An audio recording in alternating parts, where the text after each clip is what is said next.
Je rappelle pour les nouveaux et nouvelles, ou les nouvelles et nouveaux, que l'instant sagesse part du principe que si vous êtes mieux avec vous-même, votre animal sera mieux avec lui-même, et donc il sera en meilleure santé, puisqu'en fait, ce qui cause les maladies, c'est les déséquilibres dont l'origine est émotionnelle. Et il y a beaucoup, beaucoup de problèmes qui sont d'origine émotionnelle. Bon, après, il y a des problèmes génétiques, etc. Mais je veux dire, si on pouvait à certains moments, chez certains animaux ou chez certains propriétaires, appuyer sur off au niveau de l'émotionnel, je peux vous assurer que l'animal irait beaucoup mieux.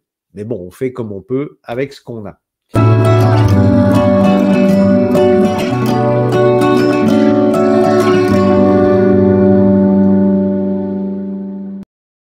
Donc, dans cet instant sagesse, l'objectif, c'est de vous donner quelques pistes de réflexion pour que vous puissiez réfléchir un petit peu sur vous-même.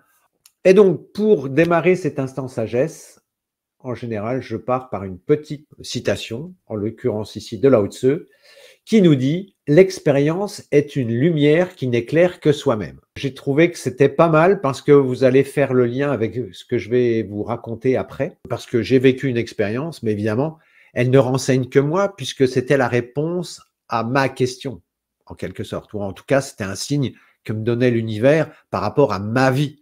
Mais forcément, vous, ayant des questions différentes, ben, ça n'a pas grand intérêt.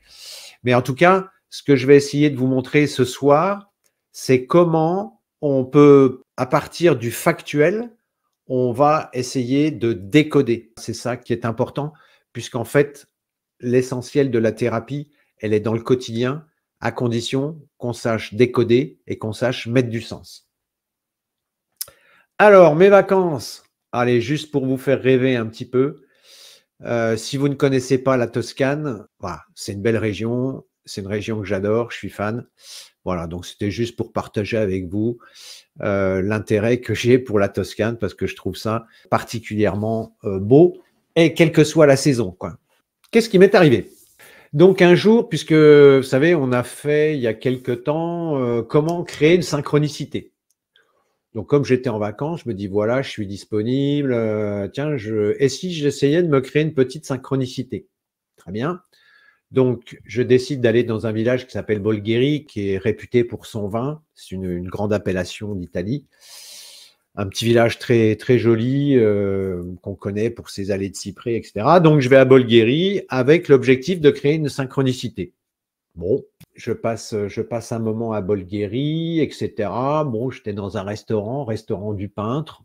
Bon, ça me parlait pas grand-chose. Bon, je rentre et donc, pas de synchronicité, pas de signe. Donc ça, vous voyez, même chez les gens bien, on peut se rater. C'est-à-dire que là, c'était déjà pour vous montrer, et c'est ce que je vous avais expliqué la dernière fois, parce que quand j'avais fait le stage avec Philippe Guillemant, ça avait marché. Et là, eh ben, ça n'a pas marché. Donc, bon, next, c'est pas grave si ça marche pas cette fois-ci, ça sera pour une prochaine fois. Et puis, donc, le lendemain, je décide d'aller déjeuner dans un restaurant, dans une petite station balnéaire qui est pas très loin de là où je loge. Et alors, je vais vous donner des détails qui vont vous paraître anodins, mais vous verrez qu'après, ils le sont pas. Et donc, vous savez, comme tout maintenant, on prend notre téléphone, on regarde sur Google, on regarde, et puis je vois tel restaurant bien noté, ouvert. Eh ben, allons-y. Donc j'y vais, je trouve le restaurant fermé. Bon, donc les informations qui étaient données sur Google n'étaient pas bonnes. Et puis bon, bah voilà, c'est aussi l'Italie, quoi. Hein, c'est le côté latin. Bien. Alors je continue dans le centre, puisque dans le centre du village, enfin de cette petite ville. Je fais des allées et venues, et puis devant chaque restaurant, bon, il n'y en avait pas beaucoup, puisque l'essentiel était fermé, il y en avait 2 d'ouverts, et les 2 d'ouverts, je prends Google, ils étaient très mal notés. Je dis, bon, bah, je ne vais pas aller dans ce genre d'attrape touriste. Et donc, mais à chaque restaurant, j'insiste, je prends Google pour voir un petit peu ce qui se passe. Bien, je ne trouve pas de restaurant, Et puis, bah, je me dis, donc je tourne, je fais des allées et venues, et cetera. Je quadrille, rien. Bon, bah, je dis tant pis, j'avais l'estomac qui commence à gargouiller. Je dis tant pis, je rentre à ma guest house, enfin à mon Airbnb, et puis voilà, je me ferai à manger. Bon, très bien. Et donc, en retournant vers ma voiture, je passe devant un restaurant qui, lui, était ouvert, que je sentais bien. Là, j'ai même pas regardé Google, j'y suis allé et j'ai très bien mangé. Bon, jusque-là, ça se passait plutôt pas trop mal. Et au moment de repartir, je remonte dans ma voiture et intuitivement, j'avais envie d'aller, de suivre la route, quoi. Enfin, j'étais garé dans un sens et j'avais envie de suivre la route. Et je prends une fois de plus Google et Google me dit, faites demi-tour. Bon, moi, je le sentais moyen. Et je dis, bon, bah, si Google me dit de faire demi-tour, la route était très large. Bon, et puis je regarde un petit peu plus loin et je vois des voitures garées dans l'autre sens. Donc, bon, bah, je me dis, voilà, la route est à double sens. Je peux faire demi-tour comme Google me le dit. Donc, je fais demi-tour et je fais. En fait, je vais vous faire un dessin, ce sera peut-être plus simple. En fait, voilà, il y avait cette route. J'étais arrivé par une route comme ça. Hop. Donc moi, j'étais garé dans ce sens. Et donc Google me dit, bon, bah, vas-y. Puis là, moi, je vois des voitures qui sont garées dans ce sens-là. Donc je me dis, bon, bah, voilà, la route est à double sens. Donc pour l'instant, je vous raconte ma vie pour juste du factuel, quoi. Et là, je me dis, moi, j'avais envie de partir par là intuitivement. Puis Google me dit, non, non, il faut faire demi-tour pour aller. OK. Donc ici, entre ici et ici, et cette petite route par laquelle j'étais arrivé, il y avait 20 mètres. Donc je me dis, bon, de toute façon, même si tu es à contresens sur 20 mètres, ça va pas être la mort du petit cheval. Donc je fais demi-tour. Je fais demi-tour. Et là, j'étais ici. Une voiture de flic arrive. Alors, c'est entre midi et 2, à l'heure de la sieste, il n'y avait pas un rat. Eh ben, j'arrive sur mes 20 mètres là, à tomber nez à nez avec une voiture de flic.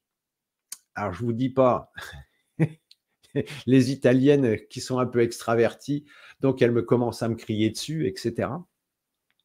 Donc, je vous passe les détails. Je vais expliquer que je parlais pas italien et que puis elle parlait pas anglais. Enfin, bon, bref, machin. Et puis, bon, comme j'ai réussi à l'embrouiller, à un moment donné, elle me dit, bon, bah, allez, laisse tomber. Elle me rend mon permis, elle me rend machin. Et puis, surtout, en partant, elle me dit,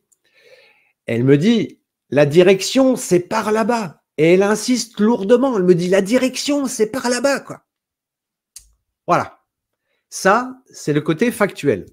Alors maintenant, vous allez vous dire, ouais, d'accord, so what? Alors, qu'est-ce que ça, quelle interprétation on peut donner de tout ça?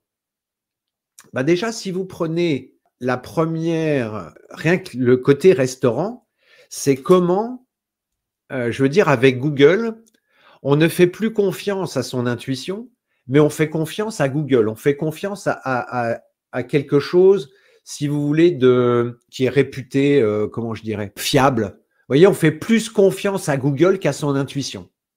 Bon, ben, première erreur, hein, je vous en ai un petit peu parlé à propos quand je vous ai parlé de l'approche de Philippe Guillemont.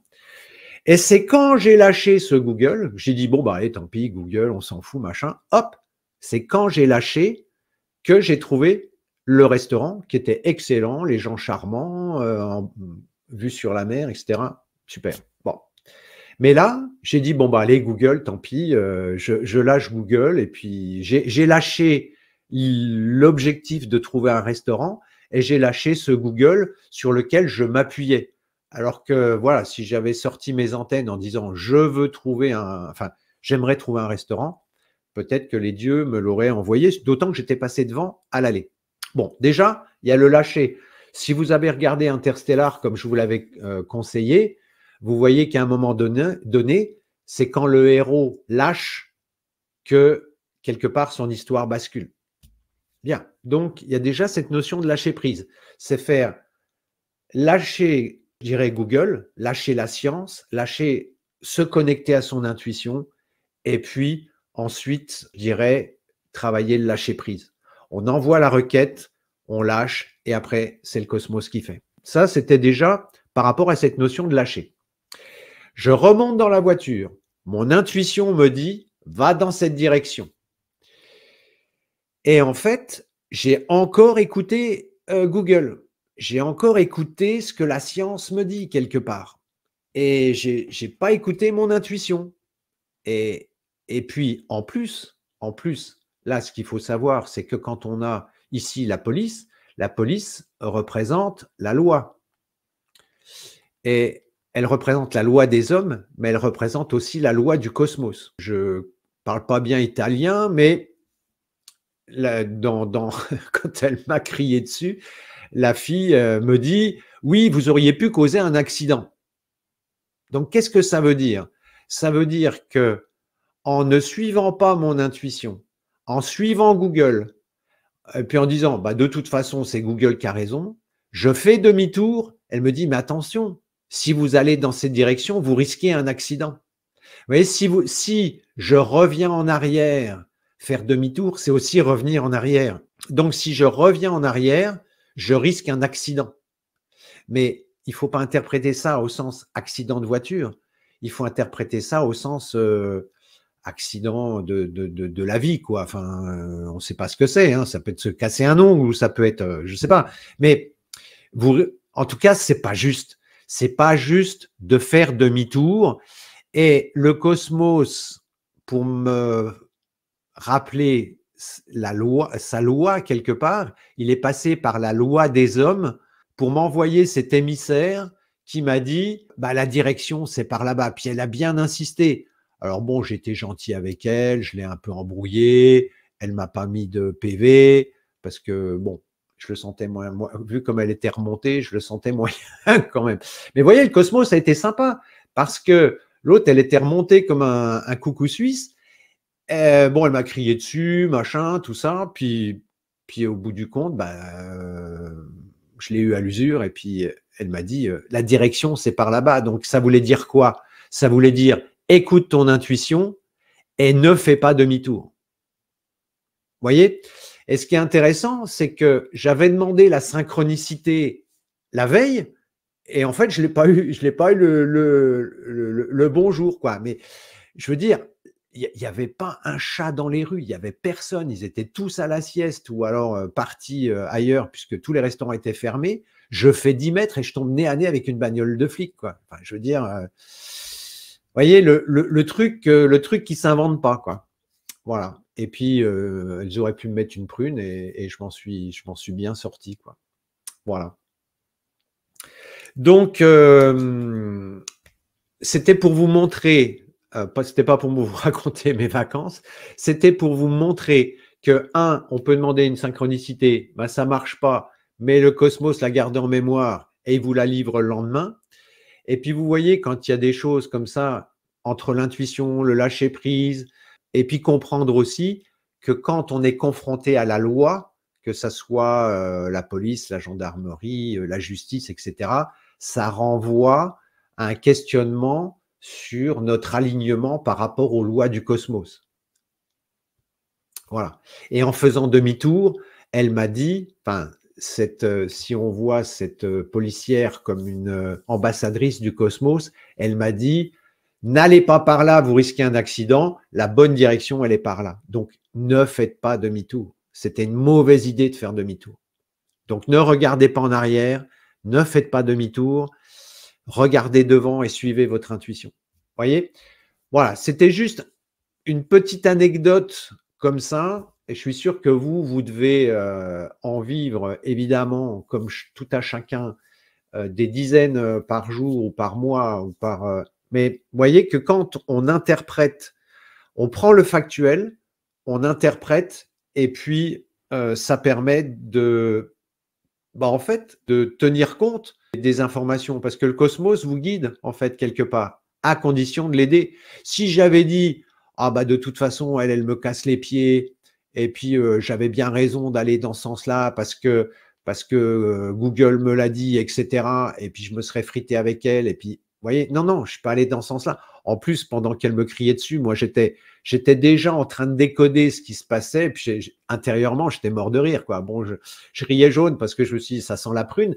Mais, vous voyez, ce que je veux dire, c'est qu'avec des événements qui peuvent paraître anodins, eh bien, vous récupérez une information extrêmement précieuse du cosmos.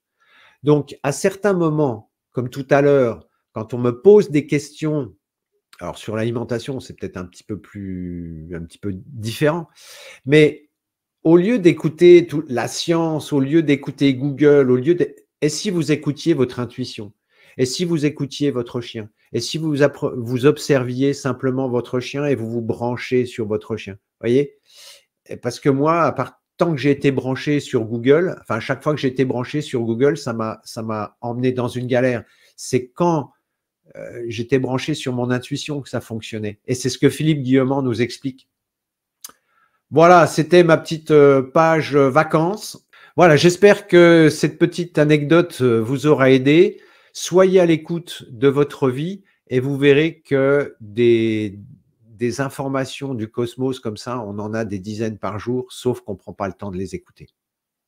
Combien de fois, Christine pourrait l'attester, combien de fois avec Christine, alors là, quand on est tous les deux, là, on est très fort, je lui pose une question ou on se pose une question, mais 9 fois sur 10, on a un mail qui arrive dans les 3 secondes et demie et qui nous donne la réponse parce que c'est une cliente qui nous pose une question, c'est une cliente qui nous dit mais pourquoi vous faites pas comme si, ou on a 9 fois sur 10, on a la réponse, quoi. On se questionne, on commence à se questionner, donc on tchatche et tout, et pim, Christine me dit bah regarde le mail qui vient d'arriver. Ah ouais, on a la réponse. Vous voyez, donc à certains moments, on est, enfin, avec ce téléphone sur lequel on est hyper connecté, on a tendance à survaloriser toutes ces histoires de technologie, alors qu'en fait, il suffit de se brancher avec nos antennes et puis en fait, le cosmos nous envoie les bonnes informations, quoi. Donc Patricia qui nous dit j'écoute toujours cette petite voix intérieure, je suis mon intuition pratiquement tout le temps. Ouais, ouais. C'est une marque de sagesse, vous voyez. Moi, je l'ai pas écouté et puis bon après le cosmos m'a remis dans le droit chemin, hein. Mais bon, ça aurait pu finir chez le carrossier avec la police et puis avec un PV un PV en prime, quoi. J'adore aussi l'instant sagesse avec Jean-Luc. Merci, c'est gentil. Ce qui serait bien, ce que j'aimerais quand même, ce qui serait encore mieux plutôt que je raconte mes vacances, c'est que ce soit vous qui racontiez les vôtres, quoi. Donc, n'hésitez pas à m'envoyer des mails avec des questions ou avec, vous voyez, ce genre de choses et puis pour voir ce qu'on pourrait en faire. Alors, François, tu l'as bien vu. En tout cas, il est vrai que l'on doit toujours regarder devant et jamais se retourner. Non, non, justement. Il y a des fois, il faut se retourner. Mais si vous pétez votre rétroviseur ou si vous avez des problèmes de cervicale où vous ne pouvez pas regarder derrière, là, le cosmos vous dit oui, il ne faut pas regarder derrière. Mais il y a des fois, il faut regarder derrière. Donc, si vous voulez, l'idée, c'est pas d'aller sur des principes qui sont universellement vrais. C'est à ce moment-là, le cosmos avait besoin de me rappeler à l'ordre ou j'avais besoin d'entendre qu'il fallait pas que je fasse demi-tour, qu'il fallait que je regarde en arrière, qu'il fallait pas que je revienne sur un chemin en arrière, quoi. Car regarder derrière soi, c'est comme regarder le passé. Mais ouais, mais des fois, de regarder le passé, ça permet d'en tirer des enseignements. Donc, regarder derrière, il y a regarder derrière et puis faire une fixation en disant ah, j'aurais dû faire ceci, j'aurais dû faire cela, avoir des regrets, etc. Mais capitaliser sur une expérience en disant bah tiens, j'ai vécu telle expérience, mais je suis pas sûr d'en avoir bien tiré les enseignements. Je vais reprendre le dossier, je vais essayer d'y réfléchir avec un petit peu plus de maturité, un petit peu plus de sang-froid parce que je suis moins dans l'émotionnel. Et à ce moment-là, on peut avoir d'autres informations. Donc non, il n'y a pas de chose absolue.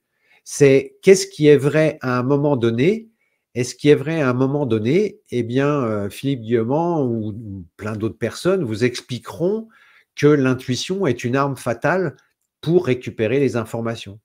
Et si on n'arrive pas à récupérer les informations d'une façon intuitive, eh bien, on peut demander au cosmos, voilà, s'il est sympa, vous voyez, là, bon, j'ai passé un moment avec deux policières pas forcément aimables, mais bon, avec qui ça s'est relativement bien passé et qui en plus ne m'ont pas mis de PV. Donc voilà. Si j'avais été dans la culpabilité, je pense que j'aurais eu un PV. Là, j'étais pas dans la culpabilité. Bon, c'était juste un rappel à l'ordre du cosmos. Alors Christine qui dit je confirme, donc que à certains moments, alors je pense que Christine est plus forte que moi à ça. Moi, à certains moments, vous voyez, j'ai tendance à partir très vite dans le mental. Et les femmes, je pense, sont beaucoup plus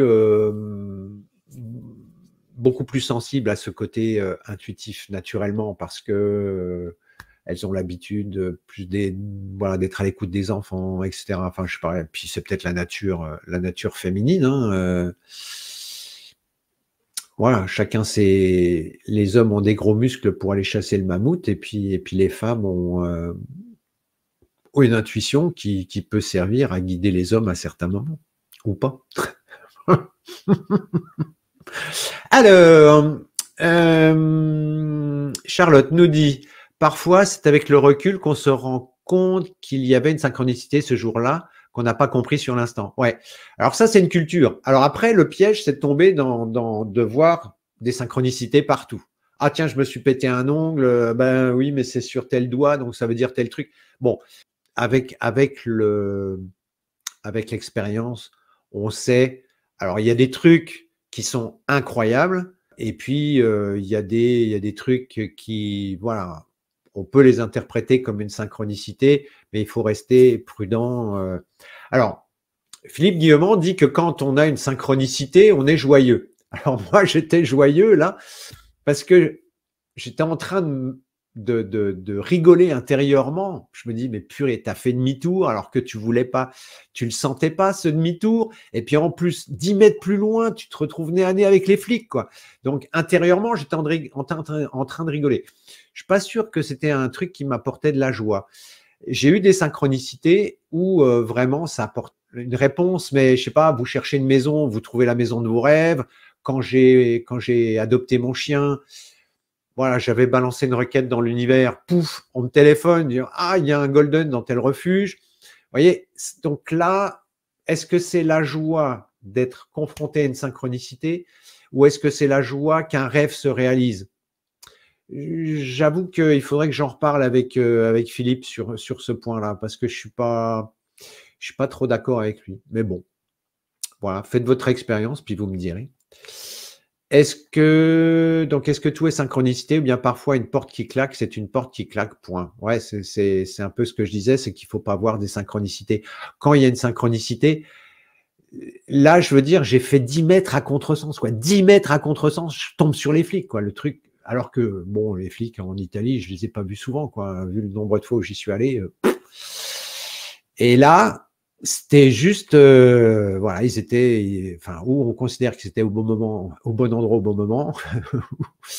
Mais, vous voyez, bon, là, voilà, pour moi, là, je considère que c'est significatif. Mais effectivement, l'écueil, c'est de voir des synchronicités partout. L'intuition est notre meilleur guide. Ouais, on le répétera jamais assez, sauf qu'on est tout le temps branché sur nos téléphones. Eh oui, l'intuition. Bah ouais. Sur le papier à froid comme ça, ouais. Mais à certains moments, bah, on s'aperçoit que on s'oublie, on oublie cet outil. Voilà. Et François, ce qui nous dit, l'intuition aide énormément, surtout dans les cas difficiles, mais beaucoup de personnes en n'ont aucune, ce que les amène à de nombreuses erreurs. Non, c'est pas qu'elles n'ont pas d'intuition, c'est qu'elles sont déconnectées de notre intuition. Vous voyez, c'est comme une connexion Wi-Fi où et il y a des jours où elle est meilleure que d'autres, où il y a des endroits où elle est meilleure que d'autres. Et en fait, tout le monde a de l'intuition. Sauf que c'est pas quelque chose, on n'apprend pas à l'école à se reconnecter à l'intuition. On apprend nulle part, justement, et c'est dans les formations qu'on aimerait mettre en place avec Christine, bah, c'est un peu dans ce sens-là qu'on aimerait vous aider, quoi, clairement. Bon, il y a Philippe Guillemont qui fait des trucs, puis pas que lui, hein, il y a plein de gens qui font des choses dans ce sens-là. Mais c'est vrai que c'est plus facile à dire qu'à faire, quoi. Vous voyez, c'est comme le massage. Des fois, les gens me disent, ah mais moi je sais pas masser. Mais allez-y, laissez faire les mains et puis elles vont se débrouiller toutes seules. Mais c'est parce que parfois quand on est débutant ou quand on croit ne pas savoir ou quand on a peur, eh bien on se met des blocages et le problème il est plus là. Mais tout le monde a de l'intuition, heureusement. Voilà, c'était notre page vacances. Et pour finir, merci de mettre un pouce en l'air et de vous abonner, c'est ce qui nous aide le plus à promouvoir la chaîne. Merci et à très bientôt pour une nouvelle vidéo.